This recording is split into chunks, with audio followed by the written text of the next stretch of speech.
I would say it is certainly possible that we would raise funds again at the September meeting if the data warranted.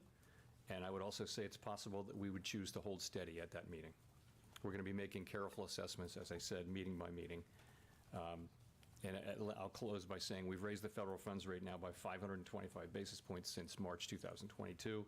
Monetary policy, we believe, is restrictive and is putting downward pressure on economic activity and inflation.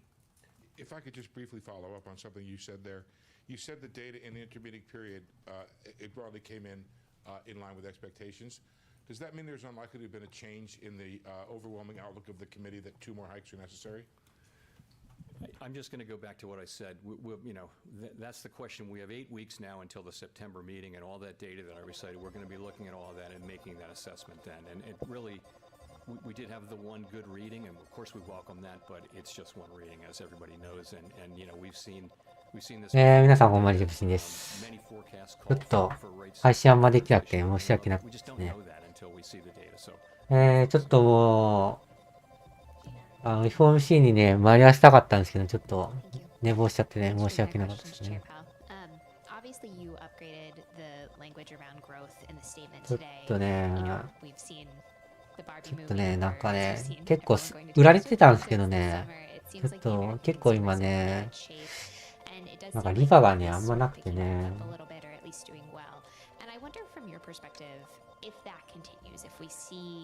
ょっと今、ね、株下がってるんですけど、ちょっとね、まあみんな FOMC 待ってたと思うんだけどね。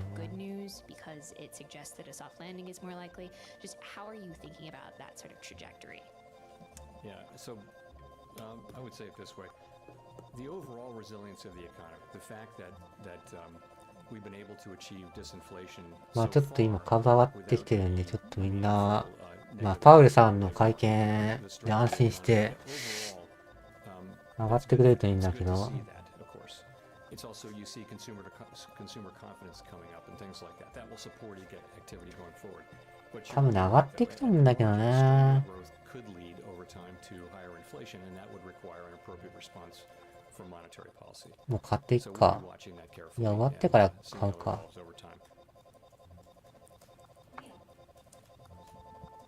Thanks, Chair Powell. Neil Irwin from Axios. So, as you referenced earlier, in the intermeeting period, soft CPI, jobs reports, still strong but moderating. So, if you're data dependent, why not pause again? Why not stay on hold? Why not take another meeting off when the data was at least cutting in the direction you want to see? So, if you go back to what we're trying to do here, we're trying to achieve a stance of policy that's sufficiently restrictive to bring inflation down to 2%. At the last meeting, we wrote down our individual estimates of what that would take, and the median of that was an additional 2 rate hikes.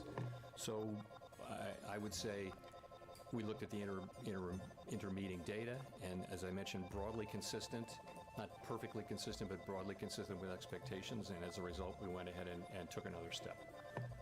And that's, a labor market that continues to be strong, but gradually slowing.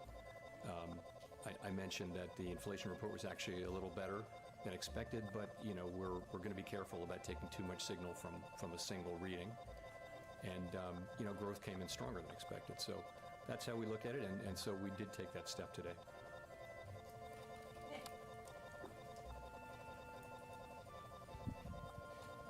Nick Timmeros of the Wall Street Journal. Chair Powell, markets widely believe the median FOMC participants' inflation forecast from June for the 4th quarter of this year will be too high, given autos and shelter. Net by September, that may warrant a downward revision in the inflation forecast of 20 to 30 basis points. Would that type of inflation progress be enough to hold rates steady from here, or do you need to see below-trend growth and decelerating labor income growth to be convinced that you've done enough? So it's hard to pick the pieces apart and say, how much of this and how much of that. We'll be looking at everything.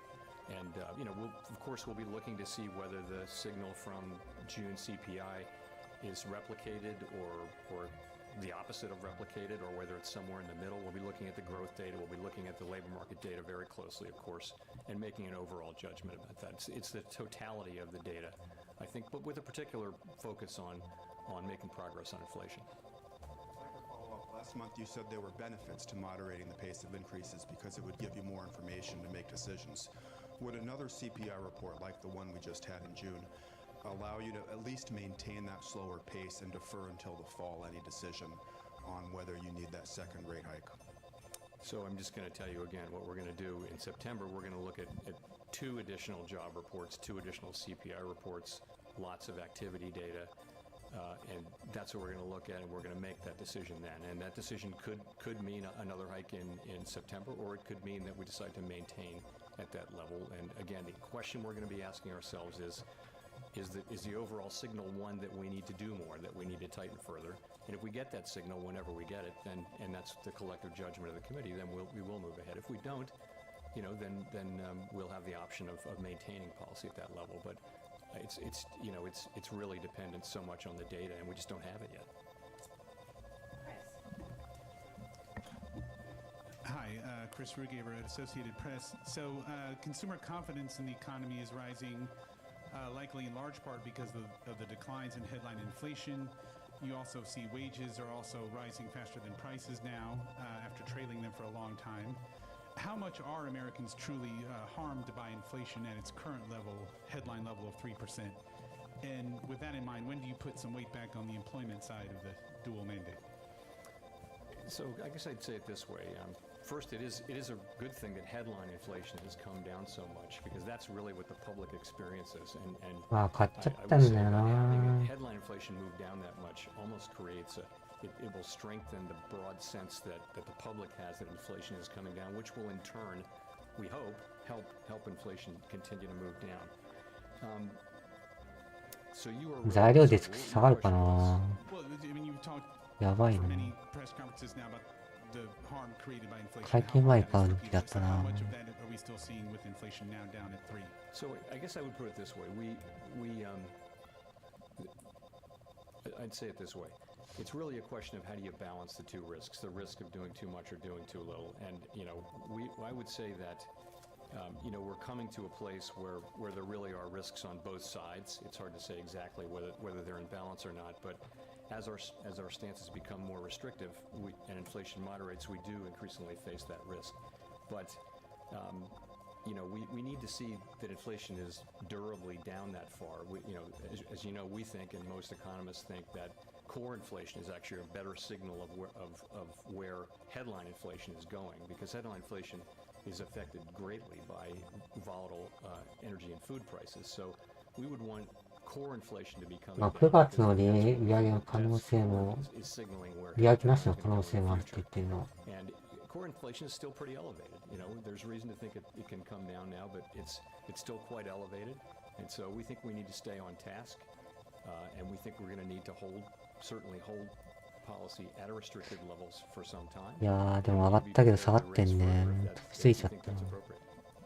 Well, and then if inflation were to, just a quick follow, if it stays at 3 or drops even a little bit more, I mean, how much of an increase in unemployment do you think is acceptable to get that last bit of inflation? People are talking about the potential difficulty of the so-called last mile of inflation. 一瞬上がったけど下がり始めたね。 But how much unemployment do you think is justified to get down that last? So it is a very positive thing that actually the unemployment rate is the same as it was when we lifted off in March of 22 at 3.6%. So that's a real blessing, and that we've been able to achieve some disinflation. And we don't seek to, it's not that we're aiming to raise unemployment, but I would just say the historical record, we have to be honest about the historical record, which does suggest that when central banks go in and slow the economy to bring down inflation, the result tends to be some softening in labor market conditions. And so that is still the likely outcome here. And, we hope that that's as little as possible. We have to be honest that is the likely outcome. The worst outcome for everyone, of course, would be not to deal with inflation now, not get it done. Whatever the short-term social costs of getting inflation under control, the longer-term social costs of failing to do so are greater, and that the historical record is very, very clear on that. If you go through a period where inflation expectations are not anchored, inflation is volatile, it interferes with people's lives and with economic activity, and that's the thing we really need to avoid and will avoid. いや、下がり始めたじゃん。 At this point, you say policy is restrictive, but all year long we have seen growth surprise to the upside, unemployment to the downside, and inflation lately to the downside. So I'm wondering, by definition, should you be restrictive enough right now under these conditions? Do you think you might need to do more? Because I'm curious about what you see as inflation dynamics now. Is the economy still moving in a direction where it creates more inflation? People talk about base effects and higher energy costs, and now we have some large labor settlements. Or is the economy disinflating, and you're able to go back to the old Fed policy of opportunistic disinflation? So I'll just say, again, the broader picture of what we want to see is we want to see easing of supply constraints and normalization of pandemic-related distortions to demand and supply. We want to see economic growth running at moderate or modest levels to help ease inflationary pressures. We want to see continued restoration of supply and demand balance, particularly in the labor market, and all of that should lead to declining inflationary pressures. And what we see is those pieces of the puzzle coming together, and we're seeing evidence of those things now. But I would say that what our eyes are telling us is that policy has not been restrictive enough for long enough to have its full desired effects. So we intend, again, to keep policy restrictive until we're confident that inflation is coming down sustainably toward our 2% target, and we're いや、これ維持するって言ってんな、インフレ。 and we think the process, still 政策金 probably 利。 has a long way to go. Well, do you think under current conditions you are 利下げがあんまないってこと言ってんのかな。 unless something changes? Well, I think we think today's rate hike was appropriate, and I think we're going to be looking at the incoming data to inform our decision at the next meeting about is the incoming data telling us to do more, and if it does tell us that collectively, if that's our view, then we will do more.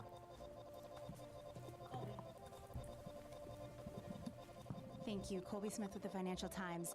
If September is in fact a live meeting, how does that square with the need for a more gradual tightening pace that you spoke of last month in explaining the rationale for holding the funds rate steady at the June meeting? So a more gradual pace doesn't go immediately to every other meeting. It could be 2 out of 3 meetings, right? It just means if you're slowing down. The point really was to slow down the decision cycle as we get closer and closer to, we think, our destination. And I wouldn't want to go automatically to every other meeting because I just don't think I think it's not an environment where we want to provide a lot of forward guidance. There's a lot of uncertainty out there. We just want to keep moving at what we think is the right pace. And I do think it makes all the sense in the world to slow down as we now make these finally judged decisions. And so that's what we did. And so I think it's possible, I mentioned before, it's possible that we would move at consecutive meetings. We're not taking that off the table, or we might not. It's really going to depend on what the data tell us. That's the best we can do. So we shouldn't assume that every other meeting is the lowest tightening frequency, let's say. It could be, longer intervals in between as well. I think we're going to make a decision about the next meeting, and then we're going to make a decision about the one after that, and I think it'll sort itself out. じゃあみんなめっちゃ手挙げてんな。俺わかんとか会見30分ぐらいで。ちょ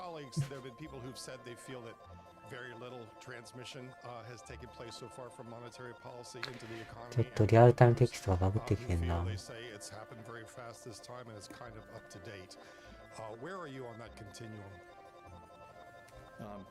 So there's a long-running debate about the lags between changes in financial conditions and the response to those changes from economic activity and inflation, right? So we know that in the modern financial conditions move in anticipation of our decisions, and that has clearly been the case in this cycle. So in a sense, the clock starts earlier than it used to, but that doesn't necessarily change the process.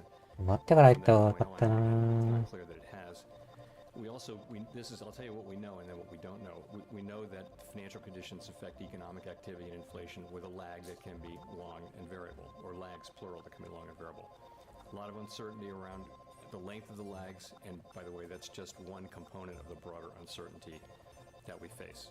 So I'll tell you how I think about this. The first thing to say is we're determined to bring inflation down to 2% over time, and we will use our tools to do that. No one should doubt that.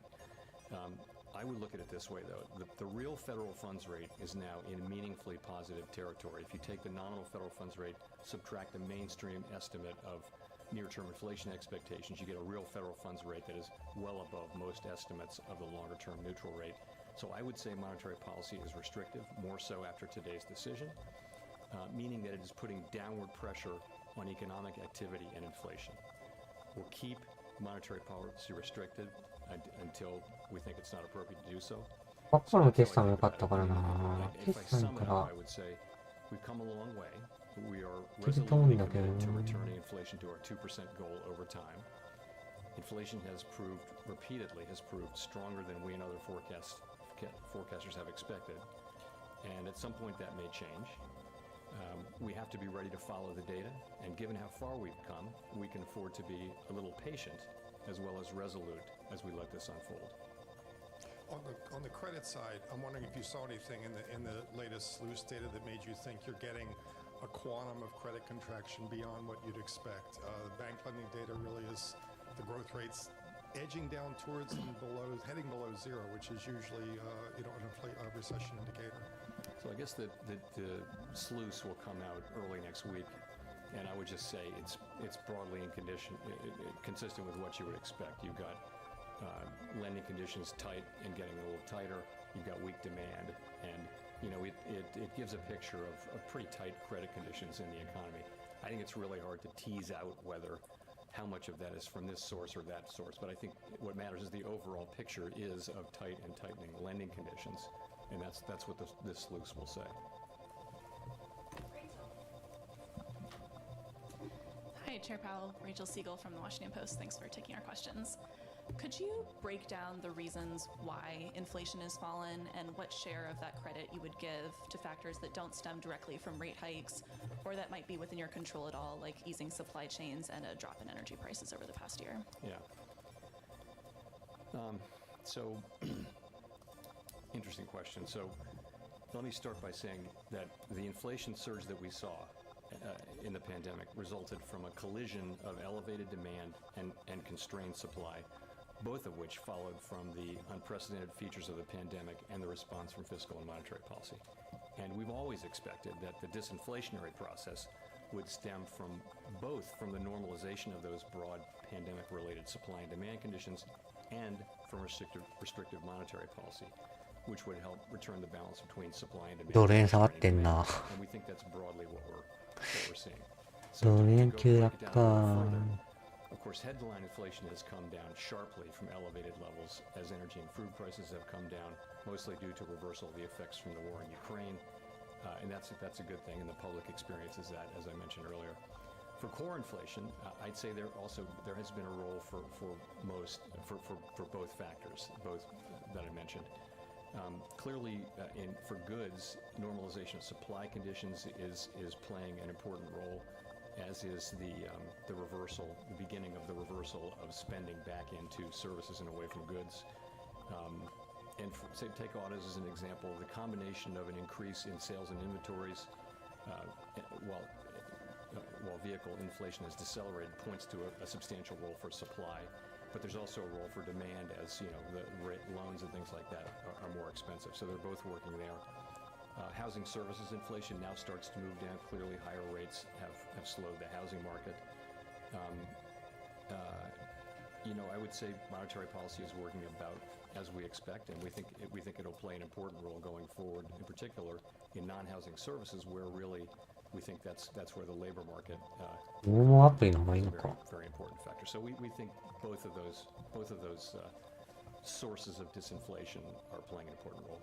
And just to follow up, do you think that of those two sources, that core will rely more heavily on seeing an impact from rate hikes, or is there a more even split there too? I think monetary policy is going to be important going forward, because we're sort of reaping now the benefits of the reversal of some of the very specific pandemic things. We're seeing that with goods in particular, with supply chains and shortages moving, and we're seeing.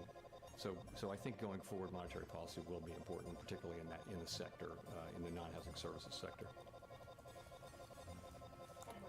爆発的に上がんないな。前結構もらったんだけどな、会見中にね。 Taking our question. So the beige book, it said input cost pressures remain elevated for services firms, but ease notably for manufacturing sector. Is that an indication that there's a wage inflation pressure? And how do you target and pressure on the wage inflation without pushing the economy into recession? I think that as it relates to goods, it's really an indication that supply chains and shortages are easing. And so what was the first part of it? So wage inflation, like how do you target wage inflation without pushing an economy into a recession? いやー、下がってきたな。 I don't think we're targeting Ah, wage inflation. okay. I think what we're looking for is a broad cooling in labor market conditions, and that's what we're seeing. So wages have actually been gradually moving down. They're still at levels that would be consistent over a long period of time with 2% inflation. Nonetheless, we're making progress there, and by so many indicators, labor market あれ、 demands, 999そんな下がってんねん。 surveys by workers and businesses who see that. You can look at the quits rate normalizing. You can look at job openings coming down.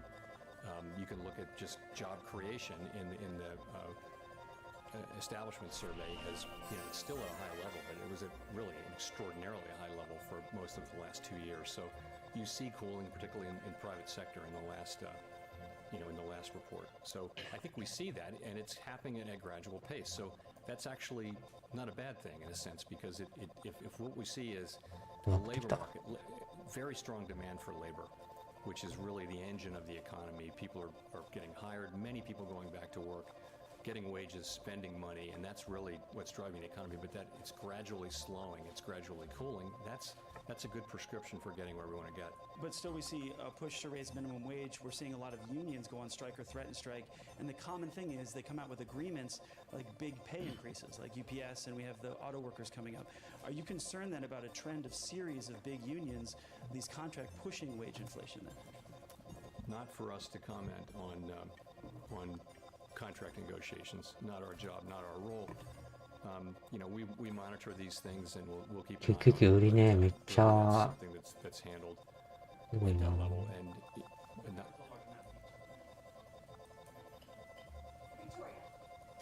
買いは定期的にあるね。 Hi, Victoria Guido with Politico.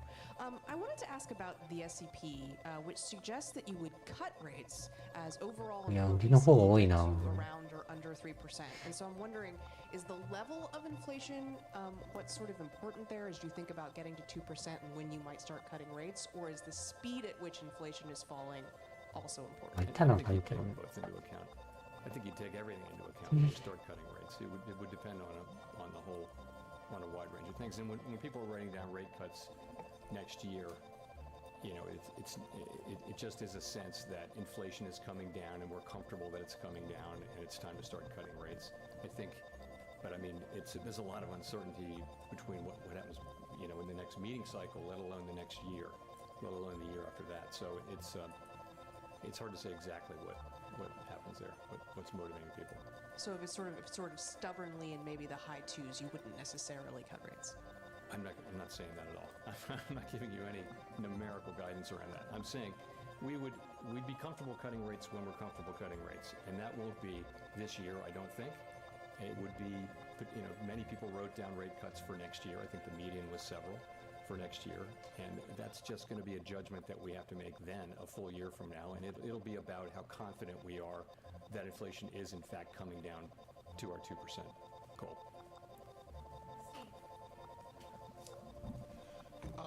A good part of Wall Street has become more confident that the Fed is going to be able to engineer a soft landing, and they've reduced their forecast for recession.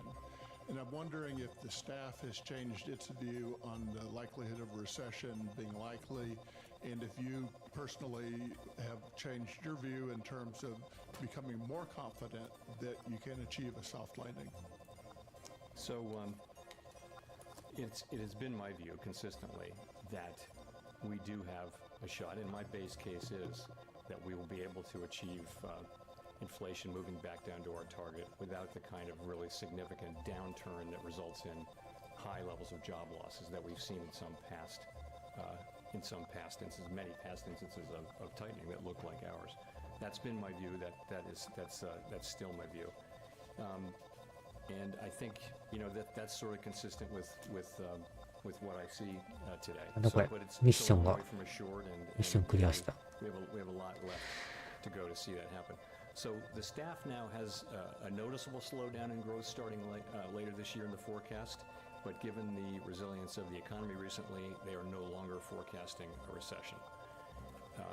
I just want to note that that our staff produces its own forecast, which is independent of the forecast that we, as FOMC participants, produce. Having an independent staff forecast, as well as the individual participant forecast, is really a strength of our process. There's just a lot of, I think, constructive diversity of opinion that helps us make. Informs our deliberations, helps us make, I hope, better decisions. And is the reason for optimism that inflation has come down and you still have a strong labor market? I mean, does that add to the optimism? I wouldn't use the term optimism about this yet. I would say, though, that there's a pathway. And yes, that's a good way to think about it. We've seen so far the beginnings of disinflation without any real costs in the labor market, and that's a really good thing. I would just also say the historical record suggests that there's very likely to be some softening in labor market conditions, and consistent with having a soft landing, you would have some softening in labor market conditions, and that's still likely as we go forward with this process. But it's a good thing to date that we haven't really seen that. We've seen softening through not through unemployment, not through higher unemployment. We've seen softening through, job openings coming down part of the way back to more normal levels. The quits rate, so people are not quitting as much. We've seen participation, people coming in, and so labor supply has improved, which has lowered the temperature in the labor market, which was quite overheated, going back a year or so. So we're seeing that kind of cooling, and that's very healthy, and we hope it continues. Thank you, Mr. Chairman. Jeff Cox from CNBC.com. You and other Fed officials in the past have suggested that you don't need to keep hiking until inflation hits. いや、下がってんな。なんか上がらんそうだな。So I'm wondering, how close do you need to get with the inflation numbers coming down? How many months of data do you need to see that will give you sufficient confidence? And how far does this fight need to go before you're willing to kind of declare victory on it? ゴリッと落ちたな。 The idea that we would keep hiking until inflation gets to 2%, it would be a prescription of going way past the target. That's clearly not the appropriate way to think about it. So, in effect, if you look at our forecasts, the median participant, and again, these are forecasting out years, so take them with a grain of salt. But ゴリッとしてんぞ。 people are cutting rates next year because the federal funds rate is at a restrictive level now. So if we see inflation coming down credibly, sustainably, then we don't need to be at a restrictive level anymore. We can move back to a neutral level, and then below a neutral level at a certain point. I think we of course would be very careful. 戻ってきちゃったじゃん。 Ensure that inflation is coming down in a sustainable level, and it's hard to make. I'm not going to try to make a numerical assessment of when and where that would be, but that's the way I would think about it. Is you'd stop raising long before you got to 2% inflation, and you'd start cutting before you got to 2% inflation too, because we don't see ourselves getting to 2% inflation until all the way back to 2 until 2025 or so. So.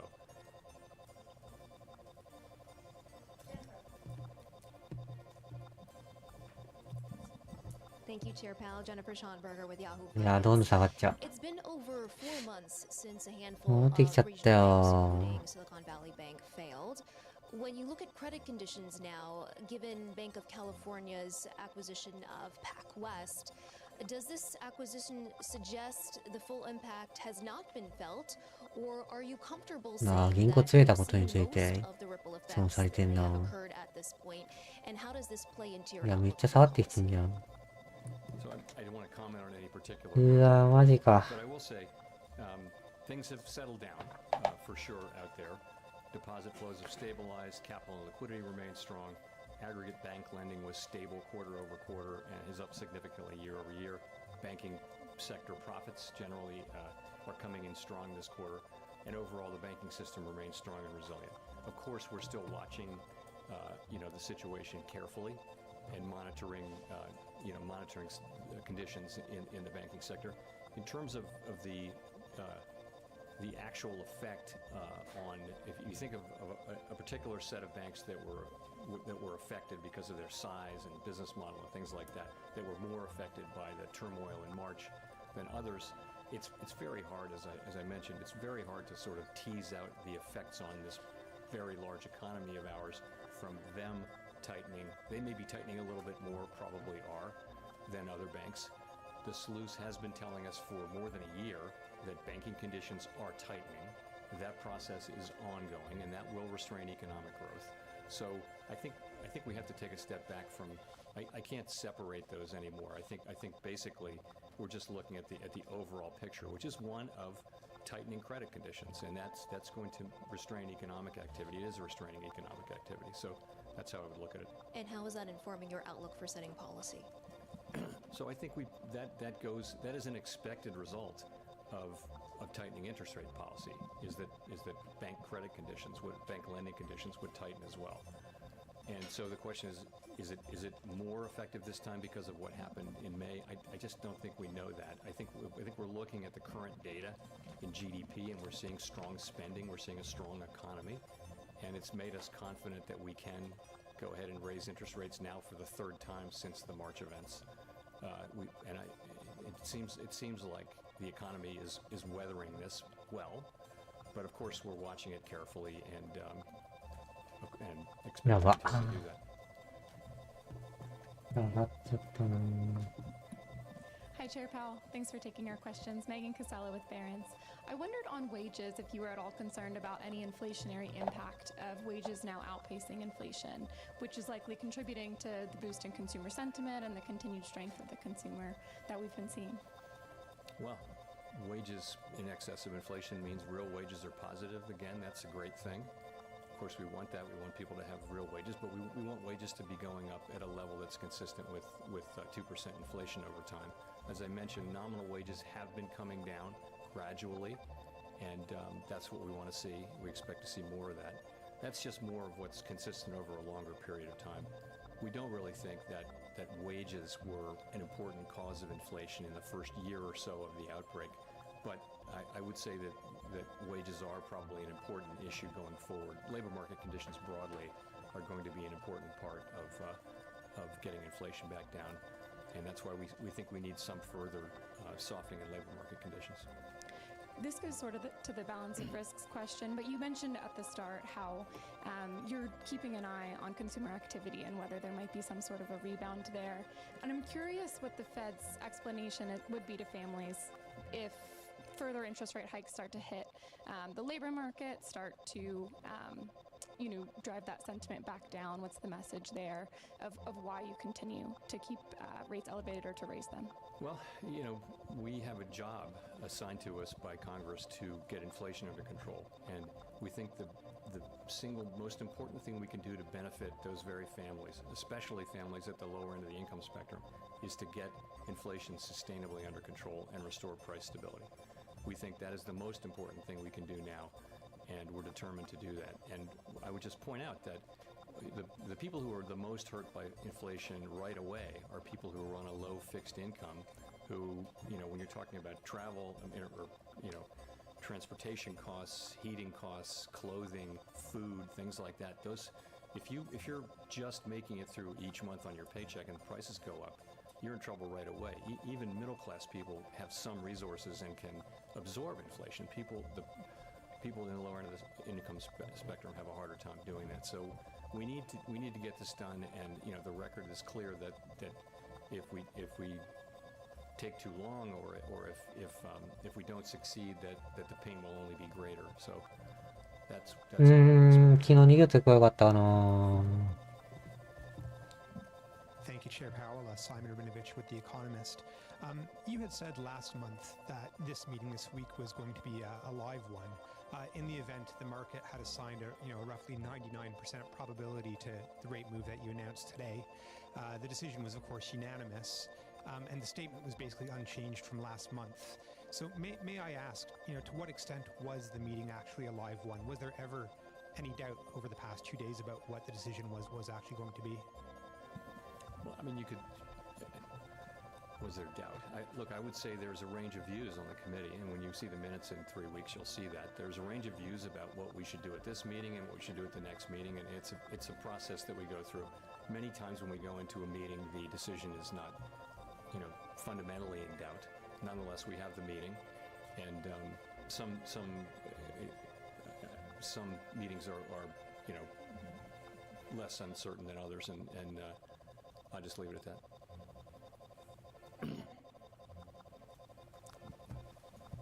Evan Reiser, Market News International. Thank you, Chair Powell. Financial いや、ここで上がんなかったらね、もう会見終わって下がるだろうな。会見中に上がらないとな。So we monitor, of course, financial conditions, broad financial conditions. You're right, it's the dollar and equities, and we're of course very focused on rates and our own policy. We're going to use our policy tools to working through financial conditions to get inflation under control. The implication is, we will do what it takes to get inflation down, and in principle, that could mean that if financial conditions get looser, we have to do more. But what tends to happen, though, is financial conditions get in and out of alignment with what we're doing, and ultimately, over time, we get where we need to go.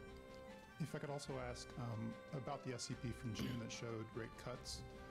Do you expect the Fed to cut nominal rates next year while also continuing QT? So that could happen. The question is, is that consistent with? So if you think about both of them as normalization, imagine it's a world where things are okay, and it's time to bring rates down from what are restrictive levels to more normal levels. Normalization in the case of the balance sheet would be to reduce QT. So. To continue it, you depending on where you are in the cycle. So there are two independent things, and really the active tool of monetary policy is rates. But you can imagine circumstances in which it would be appropriate to have them working in what might be seen to be just different ways, but that wouldn't be the case. Thanks, Chair Powell. Kyle Campbell with American Banker. I have a question about the discount window. I'm wondering if since the bank failures of the spring, if you've seen signs that banks have taken more steps to be proactive in assuring that they're ready to use that facility if they need to. And if you have any sort of thoughts on whether policies might be appropriate for making sure that banks sort of test regularly to show that they are prepared to use it. Thanks. So that's a very important thing, yes, and yes to both sides of that. Yes, banks are now working to see that they are ready to use the discount window, and we are strongly encouraging them to do that, banks broadly. We did find, as you know, during the events of March, and that that it's a little clunkier. It can be a little clunkier and not as quick as it needs to be sometimes. So why not be in a situation where you're just much more ready in case you need to access the discount window.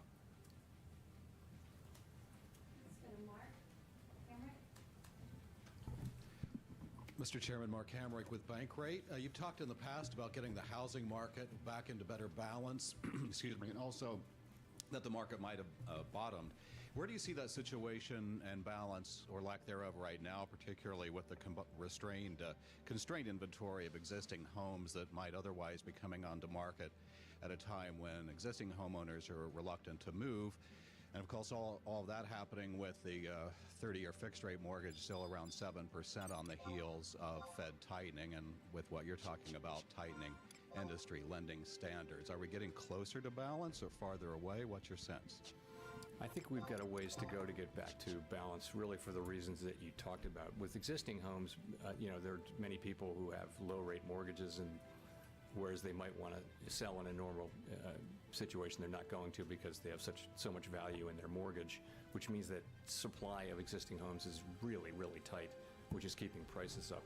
On the other hand, there's a lot of supply coming online now, and there are people coming in. A lot of the buyers are first-time buyers coming in, at buying it, with the また下がってきた。 relatively elevated mortgage rates. But I think this will take some time to work through.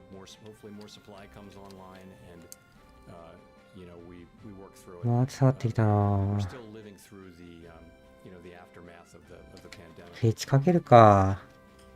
ね。 Hi, Chair Powell. Nancy Marshall-Genzer with Marketplace. Russia has pulled out of an agreement allowing shipments of grain safe passage through the Black Sea, and alternative routes at this point could be closed off. 全然なんか上がる見通しがだんだん会見 To 中。 higher food prices and inflation generally, and how closely are you watching that? We are watching it, of course, very closely. And you're right, the withdrawal from the Black Sea Grain Initiative does raise concerns about global food security, particularly for poorer countries that import a large share of their food. Grain prices did go up on this news, but they remain well below their peaks of last spring. And the moves that we've seen so far, I would say, are not expected to make a significant contribution to U.S. inflation. Of course, we will be watching that situation carefully. So you don't think it would have a big effect on Fed policy at this point? You wouldn't say so looking at what we know now. Thanks very much.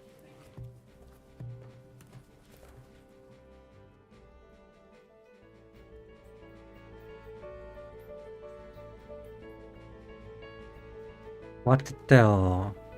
終わり。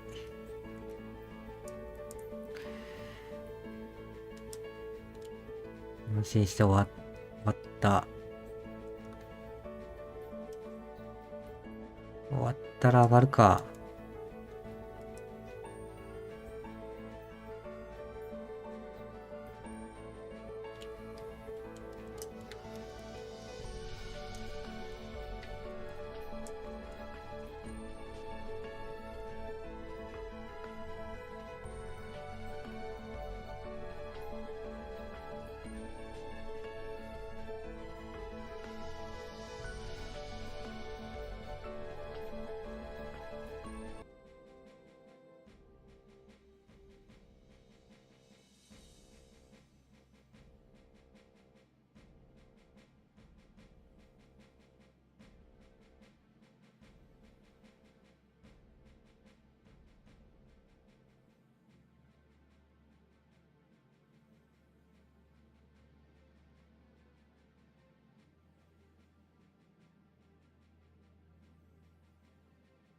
いや、今日 0.8%、0.9、1% 近く下がってんのか。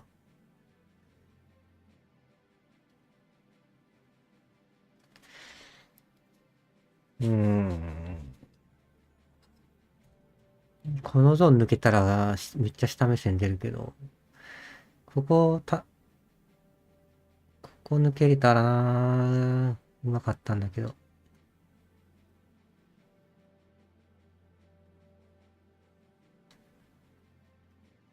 1.5% 上がるか 2% 上がるかですね。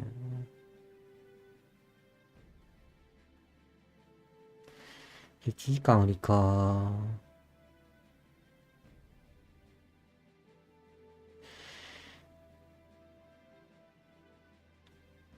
15分足も売りだろうな。15分足買いか。15分足買いない。15分足買いで。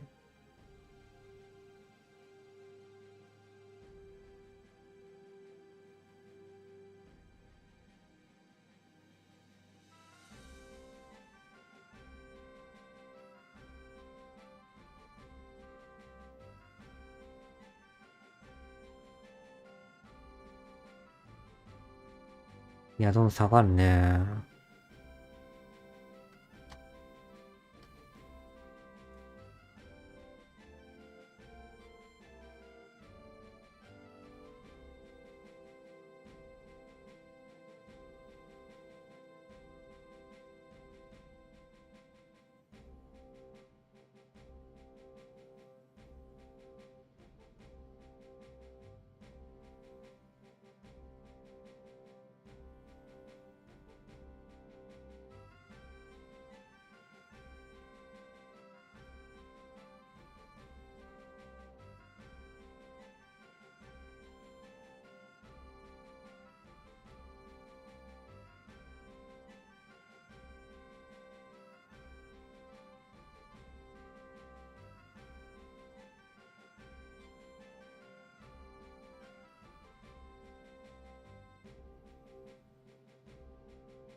ウォールストリート CFD。ちょっと待って。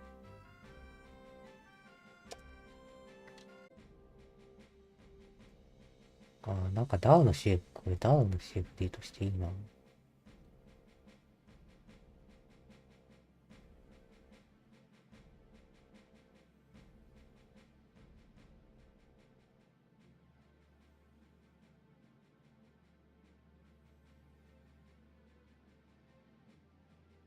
ダウとしてなんか機能しそうですね。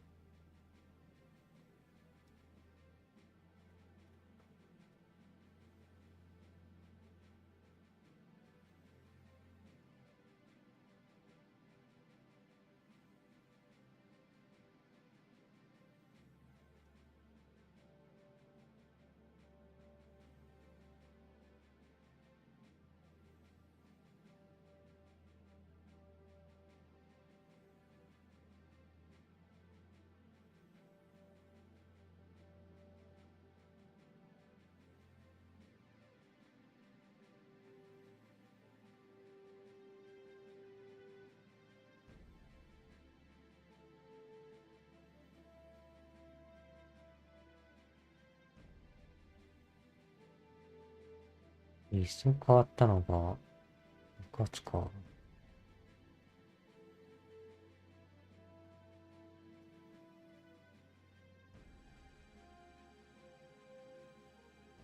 一層変わってもなんかそれ取引したらちょっとあんまり上見なかったな。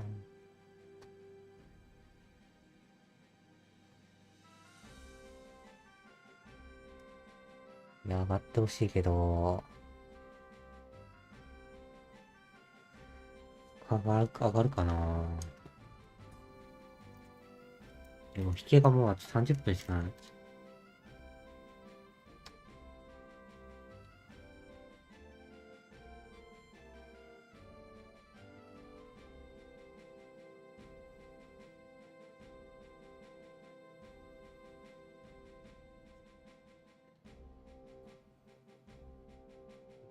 だからな、もうちょ、まあ全然買えるとこだと思うけどな。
上がっていっちゃってるけど、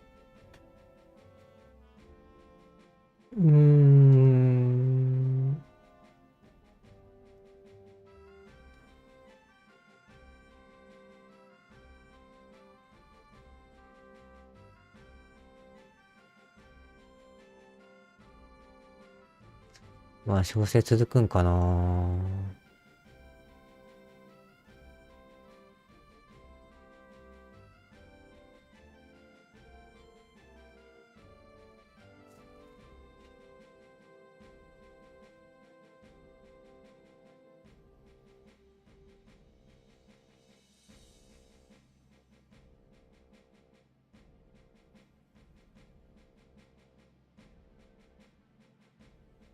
いや、こうやってくれるとみんな上目線なんだけどな。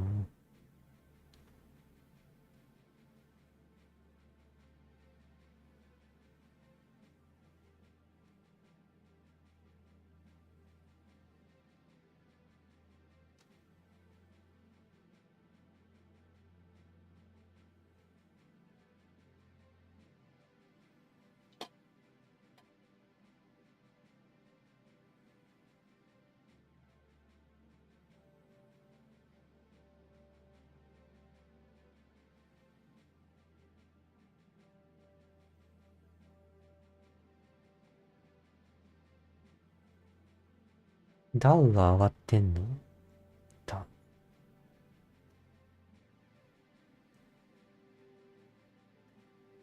いや、ダウはまあ強いと。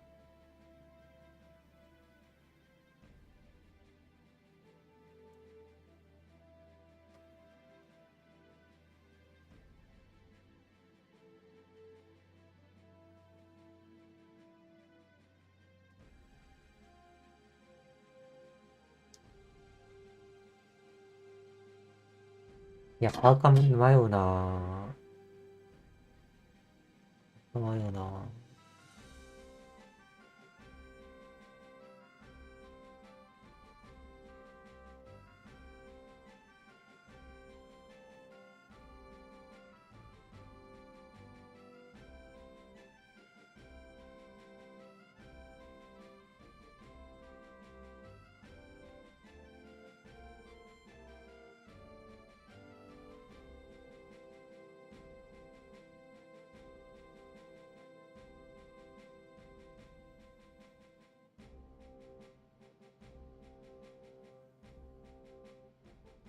上がっていってんじゃん。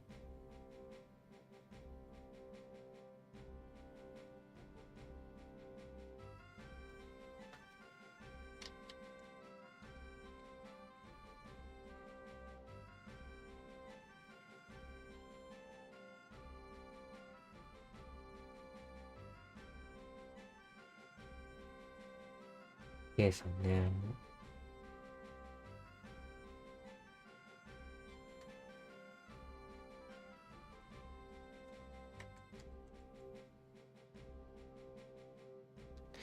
0726。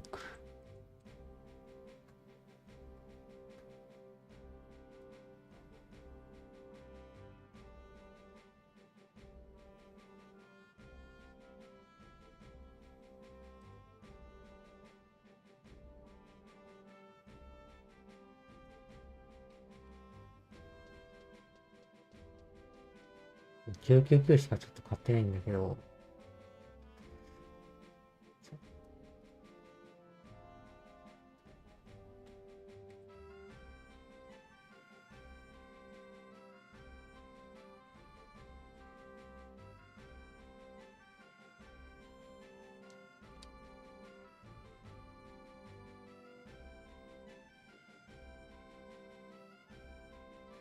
999しか買ってないけど、えらいこっちゃ乗ってるってことですね。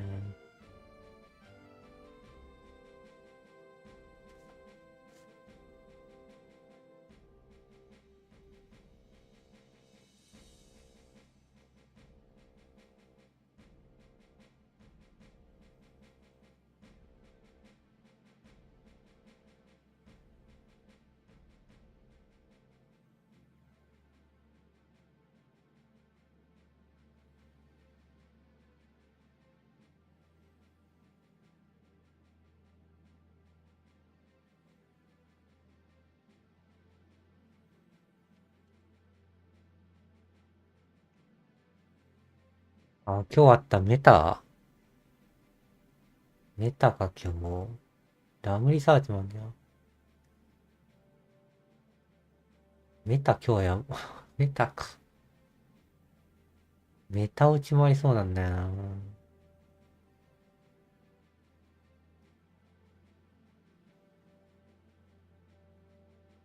インテルもあるな。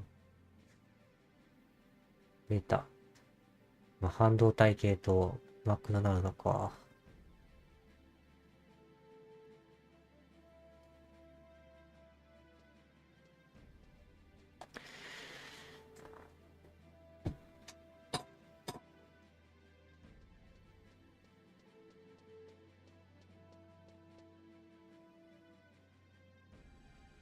上がるなら上がるのはいいんだけど。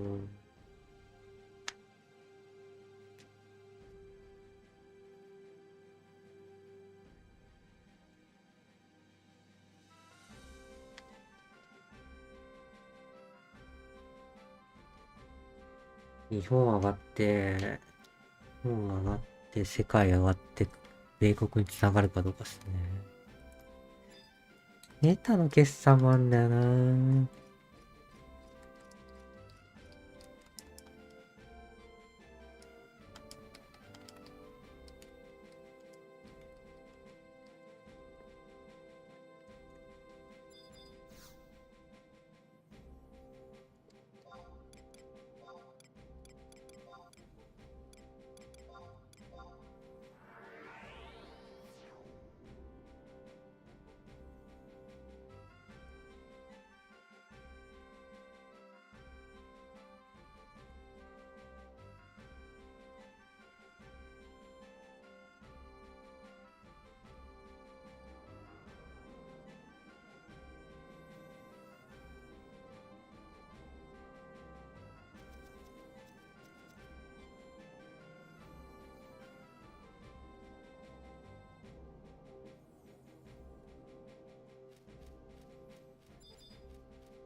上がってんねん。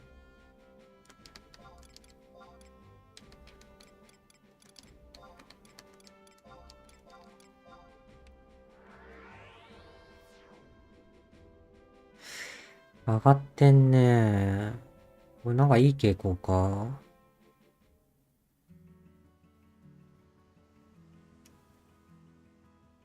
じわ上げしてんね。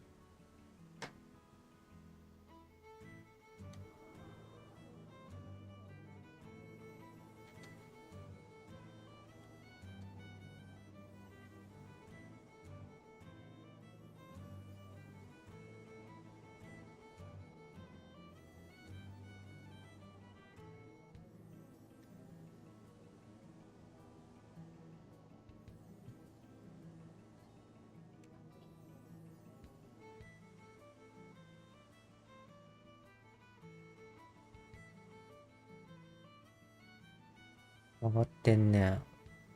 買っとくか。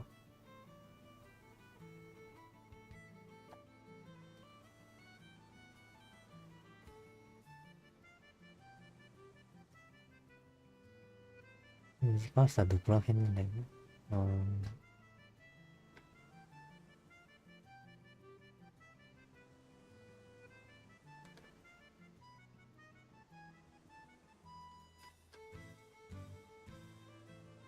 いや、でも、メタ上げすぎだろ、決算前に。危ねえだろ、これ。Google は安定してんだよ。Google は安定してますね。まあ、一旦上がってから横っすね。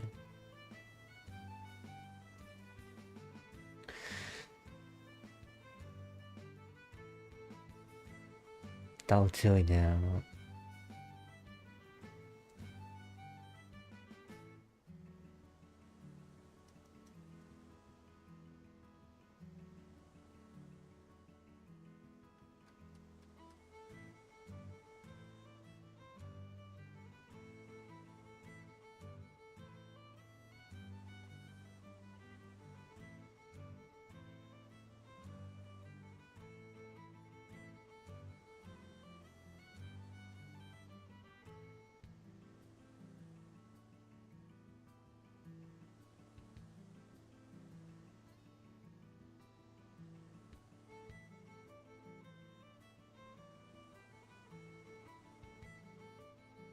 あ、なんだ。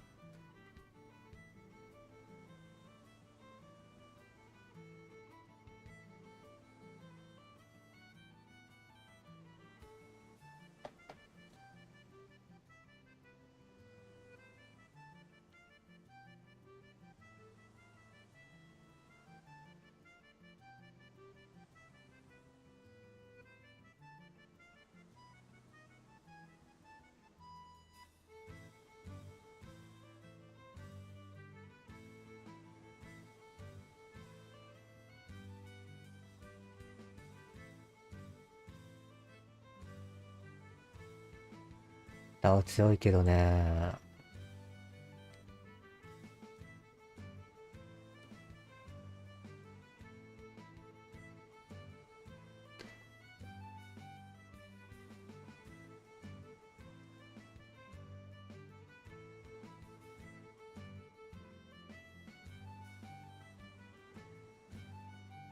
でも、配当はね、最近なんだよな。1週間前くらいに配当落ちあったんだから。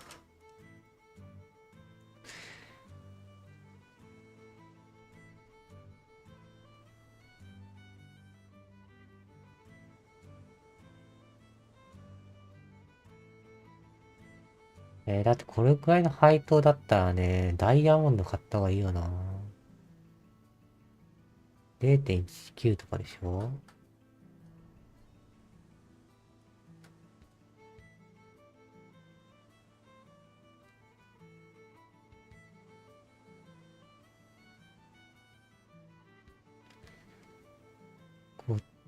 こっちの方が配当多いしな。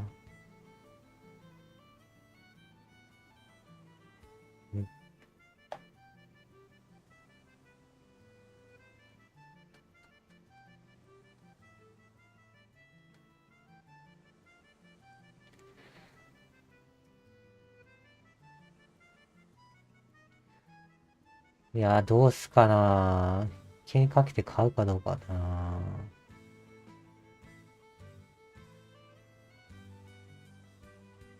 プラテンしそうだな。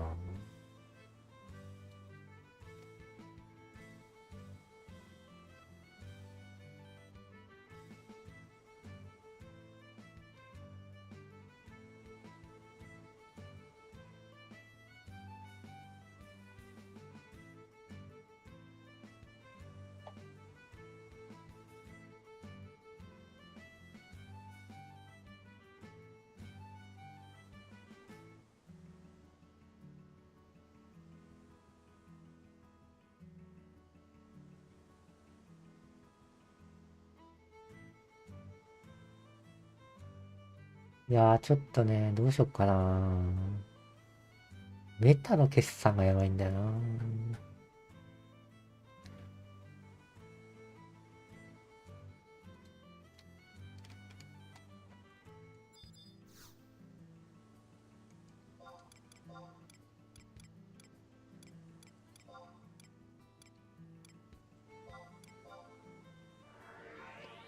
いや、なんか上げっぽい雰囲気だよな。FOMC終わってから。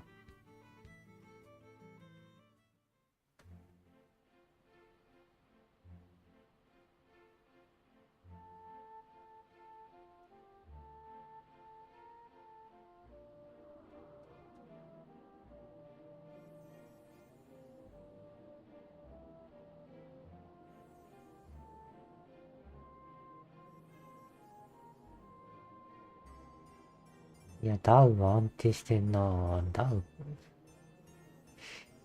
ここでダウはね、ちょっと高いんだよな。ここら辺で買いたいんですよね。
買っとくべきか。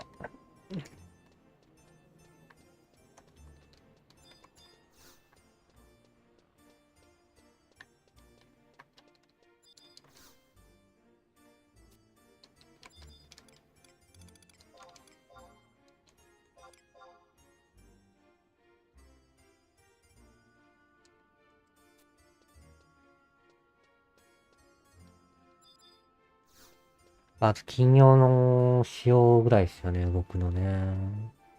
あ、下がってきたわ。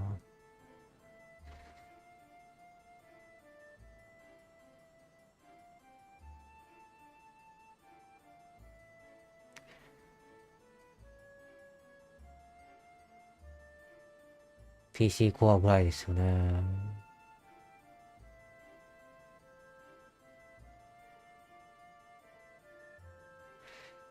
でも大体もう、あとアップルぐらいでしょう。大体もう出揃ったでしょう。明日 PC コアまたあるんだ。明日もあるんだ。まあ、GDP もあるんだ、ちょっとね。GDP 怖いな、明日の。かかってるとまずいよな。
メーター決算いいとも良くなってるといいんだけど。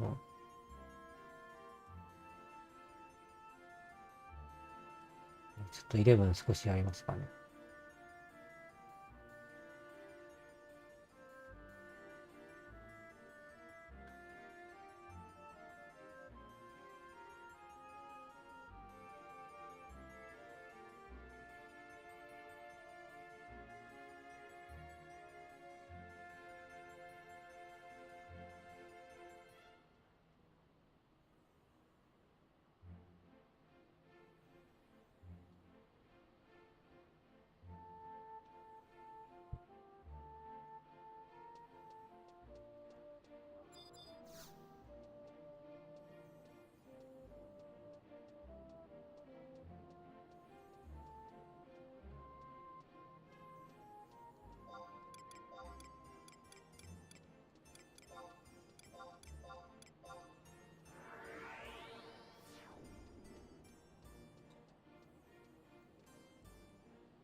飯がない、適当な。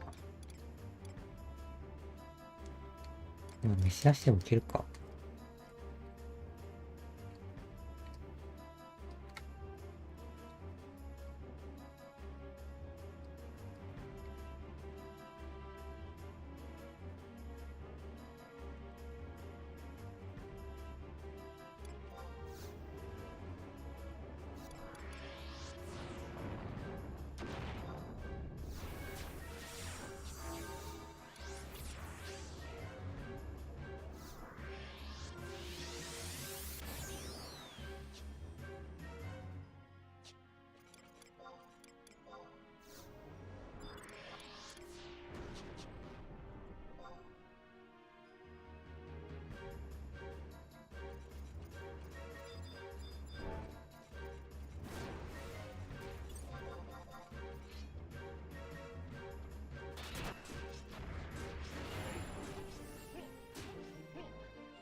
こっち向いた。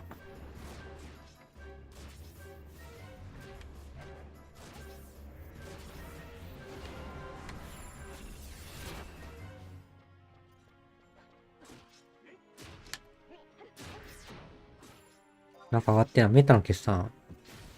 メタの決算いいか。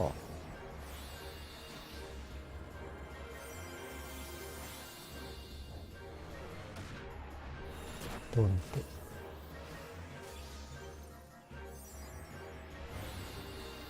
あ、メタ。いや、あんま上がってない。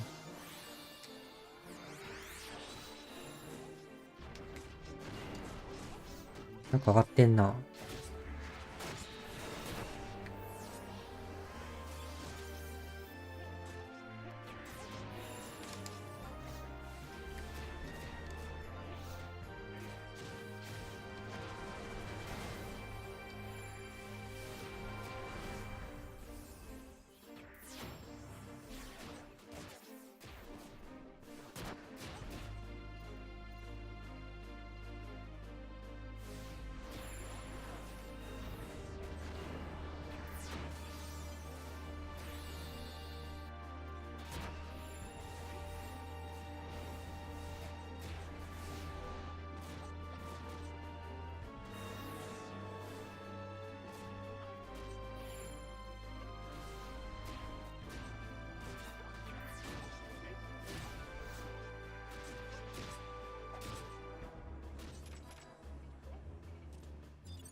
何なんすかこれなんで、びっくりした。なんでこれ。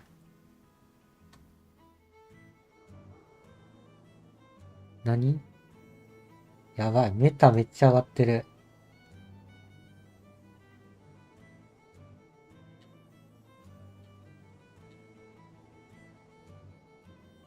メタめっちゃ上がってる。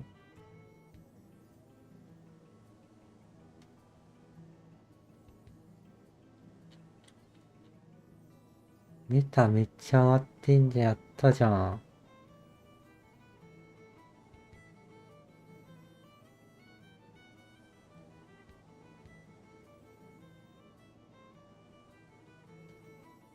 メタ歓喜の声だよ、これ。やば。メタがやってくれたな。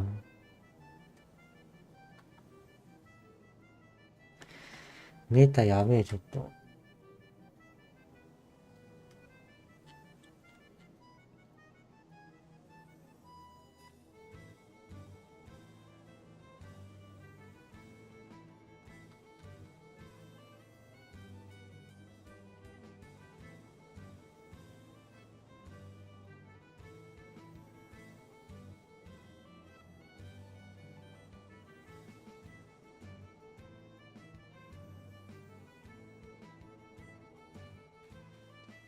ご飯買いに行くか。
メタ上がったけど、なんか垂れてきたね。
今日はこの辺で終わりましょうかね。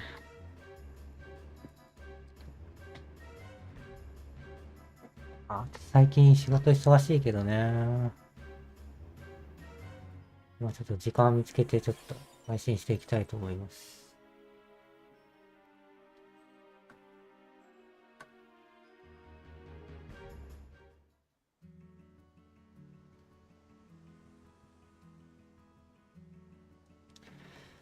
あと夏やっぱね、体力削られるね。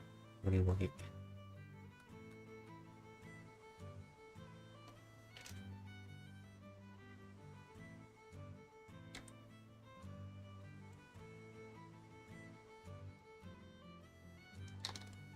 まあ無事 FOMC 終わったんで上がっていくでしょうっていうことですけど。あとまあアップルの決算ぐらいかな。あと NVIDIA か。クリアしたら上がっていくかなと思うんですけど、どうでしょうかね。今、小生っぽい動きなんで問題ないと思うけどね。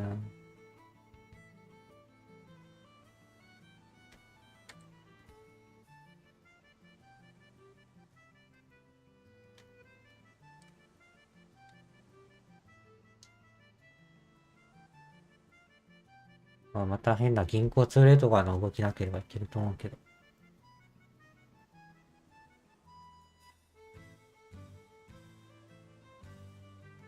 ではね、今日はこの辺で終わりたいと思います。では、いらっしゃいませ。ではでは、ありがとうございました。お疲れ様です。ではでは、ありがとうございました。お疲れ様です。おやすみなさい。ではでは、ありがとうございました。